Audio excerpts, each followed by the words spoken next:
今日去了解一個高品質嘅釣水場，佢哋嘅魚係飲鼎湖山嘅生泉水長大嘅，聽講肉質仲非常之靚。今日帶大家實地去了解一下。呢度總嘅面積有幾大？呢度應該有30-40畝度啦。30-40畝。開始嘅時候投咗幾錢啊？總個投入都去到400-500萬嘅。400-500萬。What？買呢啲大嘅桶貴唔貴啊？3萬左右。咁呢啲咧細嘅咧？細啲咧就1萬蚊左右啦。哇！咁即係可以攞個桶費1萬蚊創業噶咯喎。你他娘的還真是個天才。咁你啲魚攞翻嚟放入去之前要幾錢成本啊？一般嚟講，我哋係8個半左右，然後再攞翻嚟呢邊釣水1個月以上先至出嘅。咁而家市面賣幾錢斤啊？批發嚟講喺15到18蚊左右啦，一個月可以出20萬斤嘅伊坑環。20萬斤，哇！咁啊月過入幾百萬喎，係咪啊？濕碎，真係老細又低調。主要撈完30年先撈到。金晚啦，嗰啲黃金晚。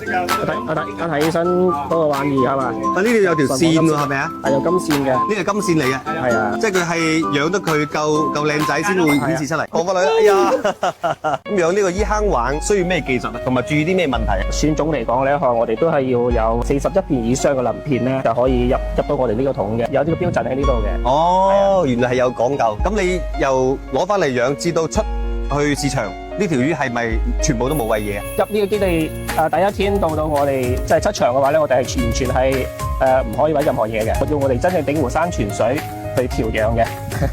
呢個就係最核心啦，即係水源靚，係咪啊？冇錯。其實你講話冇餵魚啫，其實你可能都會有啲配方睇住啲魚有冇發生變化，而做一啲技術性嘅處理，有冇㗎？就有時候佢都會有疾病發生嘅，但係咧我哋呢度咧全程係可以唔使用抗生素嘅，呢個用品會喺人可以食得到嘅，即係人魚都兩用，人魚都可以用。這個靠譜。呢度咧就係我哋真正嘅鼎湖山，上面就係老鼎啦。以前舊嘅入口就係呢度嘅。呢度亦都俾你嘅漁場佔據咗位置喎，封咗個路口喎。呢個風水寶地嚟㗎。風水寶地。伊坑環同其他環有咩區別咧？呢條魚平時原生態出嚟嘅肉質咧就已經係好鮮甜，冇得個泥腥味㗎啦。咁而家你哋嘅客戶以咩類型嘅客戶比較多啊？餐飲個板塊咧細條嘅，1斤到2斤段咧就以蒸為主。變咗咧我哋咧就唔單止有蒸啦，咁啊有魚生啦，係嘛，有魚肉嘅包點類型啦，我哋都會有嘅。哇！咁呢個渠道真係好闊喎，包括餐飲又得，家庭又得，接待高級嘅會所係咪啊？係。啲又 OK 嗬。雖然水係生泉水落嚟，個個都覺得佢唔使餵魚，係免費嘅。